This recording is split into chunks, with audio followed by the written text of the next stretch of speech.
আমরা জানাচ্ছি পানিহাটি যেতে হবে। দীর্ঘ মানে অনেকগুলো প্রোগ্রাম।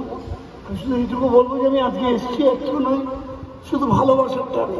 উগ্রচণ্ডা প্রচণ্ডা চণ্ডা চণ্ডনায়িকা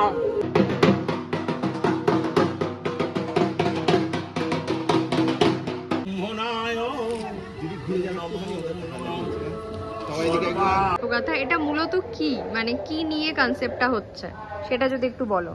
অ্যাকচুয়ালি ভারতবর্ষ কেন সারা পৃথিবীতে ঋতু পরিবর্তন হয়ে গেছে, মানে আমাদের সারা পৃথিবীতে যেভাবে গ্লোবাল ওয়ার্মিং বাড়ছে তার জন্য ঋতু পরিবর্তন হচ্ছে এবং কল্পনা ধরা দিয়েছে যেই ঋতুতে এবারে আমরা সেই কালটাকে ধরবো যেটা হচ্ছে মানুষের কাছে খুব কাঙ্ক্ষিত, মানে অনেক ভালোভাবে অনেক সুন্দরভাবে তাকে তৈরি করতে হয়, সেই জন্য একটু সময় নিয়ে তাকে তৈরি করা হয়েছে।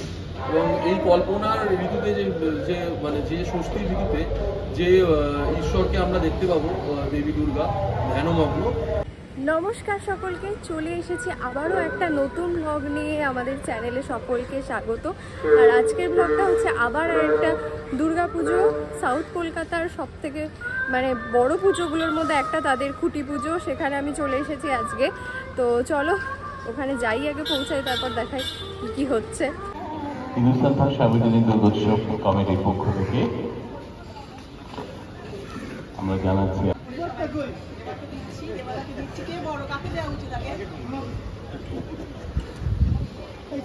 পানিহাটি যেতে হবে। দীর্ঘ মানে অনেকগুলো প্রোগ্রাম। শুধু এইটুকু বলবো যে আমি আজকে এসছি একটু নয়, শুধু ভালোবাসার টানে। এই ক্লাব, এই প্রতিষ্ঠান আমাদের সকলকে, এরপরে তো আরো অনেকে আছে আমি জানি, সবাই মিলে এমনভাবে আমাদের বলে না তারা যে হাজার কাজ থাকলে একবার ঘুরে যেতে হবে। এই যে প্রাণের টান, এটাকে কোনোদিন স্বীকার করতে পারবো না। যতদিন বেঁচে থাকবো, সুস্থ থাকবো, হিন্দুস্তানকে আমরা অবশ্যই আনবো। এই দুর্গা পুজোর খুঁটি পুজো আমি নিশ্চিতভাবে আনবো। আর এইটুকুই মায়ের কাছে প্রার্থনা করবো যে এই খুঁটি পুজো, দুর্গা পুজো, যা কিছুই হোক না কেন, তো এখানে খুঁটি পুজোর অনুষ্ঠান, ওখানে পুজোর অনুষ্ঠান চলছে। আমি ওই দিকটায় যাচ্ছি। এদিকে একটা স্টেজ যেখানে তোমার মাননীয় অতিথিদের বরণ করা হলো, সেই ব্যাপারটা হলো, আমি সেটা একটু দেখিয়েছি। আর ওই দিকটায় যাই।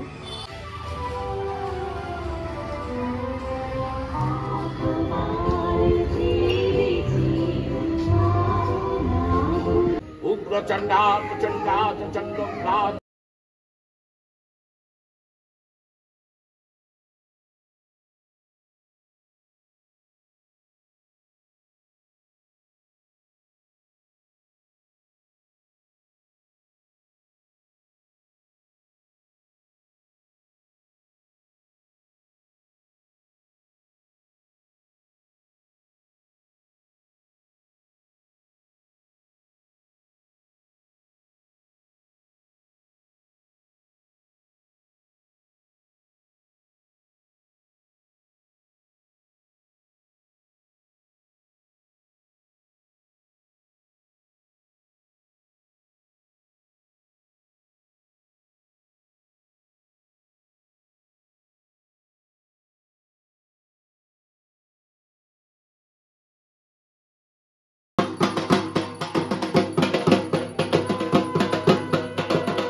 অবস্থান গত পিবে যৎসরে কুণ্ডরে কাক্ষ্ম সবাজ্য অভ্যন্তর সূচি নম সূচি নম সূচি নম সূচি।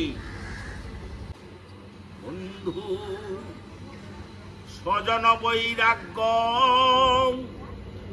দুর্গে তং হর দুর্গতি।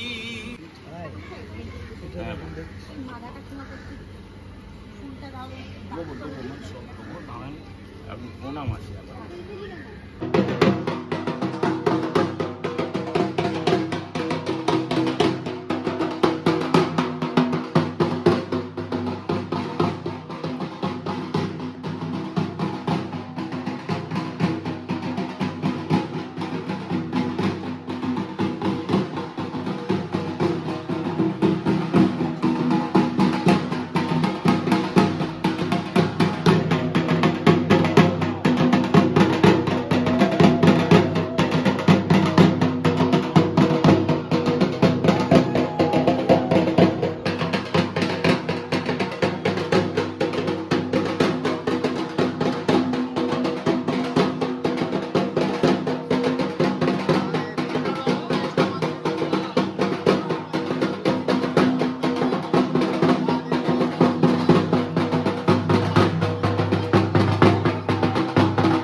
এক মিনিট দাঁড়ান।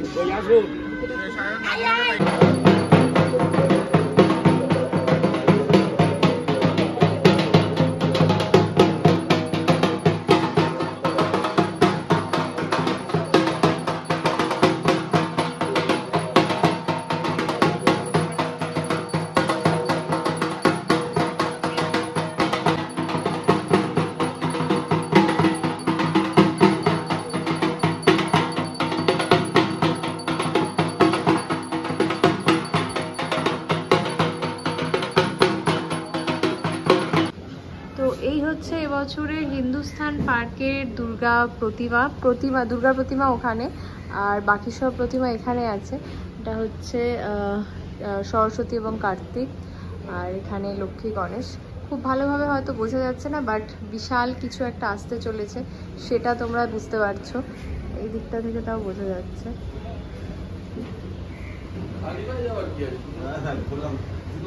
না না ঠিক আছে, এখনো প্রাণ প্রতিষ্ঠা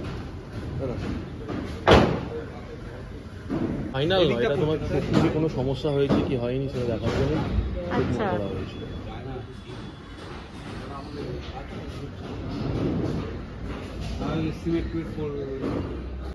গল্প ঋতুর গল্পগাথা, গল্প ঋতুর গল্পগাথা, এবং এদের সঙ্গে থাকবেন শ্রী প্রেমেন্দু বিকাশ চাকি। উনি আলোকশিল্পী। আমাদের প্যান্ডেলের যে আলোকসজ্জা হবে যে থিম লাইটিং হবে সেটা একটা খুব ইম্পর্টেন্ট জিনিস, সেটা চাকিদার হাত ধরে হবে। আপনারা জানেন চাকিদা, আমরা বলি এই ইদানিং একটি বাংলা ছবি আলাপ খুবই হিট করেছিল, সেটি আমাদের প্রেমেন্দু বিকাশ চাকির পরিচালনায়। সদ্য লাভ ম্যারেজ, এর আগে আর একটা হিট ছবি ছিল লাভ ম্যারেজ, এগুলো সবই চাকিদার হাত ধরে। চাকিদাই সদ্য শিকাগোতে এই ছবিটি প্রদর্শন হয়েছে, সেখানে গিয়েছিলেন এবং সেখানে ঘুরে এসছেন। অসাধারণ ব্যক্তিত্ব, এবং তার হাত ধরে এবার আমাদের প্যান্ডেল সেজে উঠবে। এবং তার সঙ্গে মলয় এবং শুভময় গত বছর উনি বলতে পারি হিন্দুস্তান পার্কে যখন প্রথম এসেছিলাম, মানে জায়গাটা থেকে পছন্দ হয়েছিল, করেছি করতে মানে আগ্রহী হয়েছিলাম। দাদা যেটা বললেন যে গত বছর রাজডাঙ্গা এশিয়ান পেন্টসের শর্ট লিস্ট বা কিছু, এটা কথা না, পুজো আমরা অনেকদিন ধরে করছি। কোনো একটা বিশেষ অর্গানাইজেশনের প্রাইজে তালিকাভুক্ত হব কি? আমি যদি প্রত্যেক বছর ভালো কাজ করি, প্রত্যেক বছর তো আর হবো না। তো এটা কোনো বছর হয়ে যায় কোনো বিশেষ কাজের মাধ্যমে। তো কাজ আমরা বরাবরই ভালো করার চেষ্টা করি, আশা করি হিন্দুস্তান পার্কের বছর তার ঘাটতি হবে না। আর এই মালাটা আমি বললাম না সুতবাদী সকলের সামনে আমাকে মালা পড়াতে গিয়েও পড়ালো না, কারণ মালা হচ্ছে দেবতার জন্য, দেবতার জায়গা দেবতা, আমি মানুষের মতো থাকতে চাই, আপনাদের সবার মধ্যে কাজ করেই থাকতে চাই। ধন্যবাদ। আর একটা ব্যাপার হলো, প্রথমেই মালাটা দিচ্ছে তার কারণ হলো যে, এবং এশিয়ান পেন্টস শারদ সম্মানের গত বছর অন্তর্ভুক্ত ছিলাম সেরা 12-র মধ্যে, সেটাও বলে দিচ্ছে। মানে প্রথমেই একদম ছুরিকাঠিটা দেখিয়ে দিল যে তুমি ভালো করে করো, আমরা যেন অন্তর্ভুক্ত হই, নাহলে কিন্তু মালা পরিয়ে দেবো। এই ব্যাপারটাও রয়েছে। তা এমনি সকলকেই বলি, হিন্দুস্তান পার্কে সকলকে এবছর শারদ উৎসব 2024-এ কল্প ঋতুর গল্প কথা খুব ভালো হবে, এটা বলতে পারি। এবং প্রত্যেকটা মানুষের মন ছুঁয়ে যাবে। গোটা কলকাতায় যত দর্শক আছে তাদেরকে প্রত্যেককে হিন্দুস্তান পার্কে আসতে হবে, এটা একদম মানে আজকে আমি দাবি করে বলছি। এবার হিন্দুস্তান পার্কের মানে এই যে কল্প ঋতুর গল্পগাথা, এই সবটার পেছনে আছে দুজন শিল্পী, সেটা হচ্ছে শুভময়দা আর মলয়দা। তো ওনাদের কাছ থেকে আমরা শুনবো ওদের যে কনসেপ্টটা আছে এবার কল্প ঋতুর গল্পগাথা, এটা মূলত কি, মানে কি নিয়ে কনসেপ্টটা হচ্ছে সেটা যদি একটু বলো। অ্যাকচুয়ালি ভারতবর্ষ কেন সারা পৃথিবীতে ঋতু পরিবর্তন হয়ে গেছে, মানে আমাদের সারা পৃথিবীতে যেভাবে গ্লোবাল ওয়ার্মিং বাড়ছে তার জন্য ঋতু পরিবর্তন হচ্ছে। এবং এটা হয়তো আগামী 12 বছর পর যারা আবহাওয়াবিদ তারা ঘোষণা করবেন, কারণ আমরা দেখবো ভালো করে যে শীতও পিছিয়ে গেছে, গ্রীষ্ম পিছিয়ে গেছে, বর্ষা পিছিয়ে গেছে, সব ঋতু 1-1.5 মাস করে পিছিয়ে গেছে। কিন্তু 1 বছর 1.5 বছর তো সেটা বলা যায় না। জলবায়ু নিয়ম হচ্ছে 12 বছরের একটা গড় আবহাওয়া দেখে তারা বলে। আমি ভৌগোলিক ব্যাখ্যা বা মানে সেই বিজ্ঞানের দিকে যাচ্ছি না, আমি বলছি এরকম কোনো ঋতু আমাদের কল্পনাতেও থাকে যে একটা ঋতু যেগুলো হচ্ছে আমাদের চেনা ঋতু, গ্রীষ্ম, বর্ষা, শরৎ, হেমন্ত, শীত, বসন্ত, কোনো একটা আলাদা ঋতু আমাদের কল্পনায় ধরা দিয়েছে। যেই ঋতুটা এবারে আমরা সেই কালটাকে ধরবো যেটা হচ্ছে মানুষের কাছে খুব কাঙ্ক্ষিত। যদি ঋতুটা সম্বন্ধে কেউ ভাবেন, কিন্তু যদি হতো তাহলে মনে হতো যে বাহ খুব ভালো হতো। তো মানে আমাদের যেটা কাঙ্ক্ষিত, পরম কাঙ্ক্ষিত বললে ভুল হবে না, এবং সেই ঋতুতে আমরা সবাই বেশ স্বস্তির নিঃশ্বাস নিয়ে আরামে ঘুমাতে পারতাম।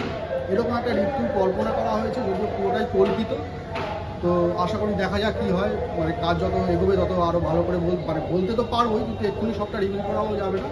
তো আস্তে আস্তে সবাই জানতে পারবে, আপনার চ্যানেলের দিকে সবাই চোখ রাখলে আপডেট পাবে। এবং আমাদের পুজোটা অবশ্যই দেখতে আসতে হবে। পুরোটাই নিজেকে উপলব্ধি করতে গেলে, নিজের শখটাকে জানতে গেলে তাকে আসতে হবে। আচ্ছা, তোমাদের প্রতিমা অলমোস্ট রেডি, রং ছাড়া সবটাই রেডি, এত আগে প্রতিমা পুরো কমপ্লিট হয়ে গেছে, এটার পেছনে কি কোনো কারণ আছে? এই যে মানে বিষয়টা বলা হলো কল্পনা, একটা কল্পনার ঋতু, প্রতিমাটাও তো আমাদের কল্পনা করতে হয়। তা আবার প্রথম প্রতিমার রূপটাকে আমরা মানে ক্রিয়েট করি। এই প্রতিমার রূপ করতে গিয়ে আমাদেরকে অন্তত মানে একটা সেই কল্পনা, যে ক্যানভাসটা আমরা দুর্গা পুজোর সময় তুলে ধরবো, একটা এত বড় ক্যানভাস, সেই ক্যানভাসের যে মূল অধিষ্ঠাত্রী দেবী দুর্গা, তাকেও তো অনেক মানে অনেক ভালোভাবে, অনেক সুন্দরভাবে তাকে তৈরি করতে হয়। সেই জন্য একটু সময় নিয়ে তাকে তৈরি করা হয়েছে। এবং এই কল্পনার ঋতুতে যে মানে যে ষষ্ঠীর ঋতুতে যে ঈশ্বরকে আমরা দেখতে পাবো, দেবী দুর্গা ধ্যানমগ্ন, তার মানে দর্শনের জন্য মানুষকে প্রত্যেককে হিন্দুস্তান পার্কে আসতে হবে, এটা বলতে পারি। এবং চমক আছে কিছু, তাই জন্য এবং কিছু মানে টেকনিক্যাল ব্যাপার আছে, তাই জন্য ঠাকুরটা এত আগে পুরো কমপ্লিট করা হয়েছে। যদিও এটা পুরো কমপ্লিট নয়, আরও এর সাথে অনেক কিছু আছে, অনেক কিছু অ্যাড হবে। সেটা অ্যাড হওয়ার পর যখন আপনার চ্যানেলের মাধ্যমে মানুষ দেখবেন এবং এসে দেখবেন, আশা করছি তাদের সেই কল্পনার ঋতুটা মন ছুঁয়ে যাবে। Thank you.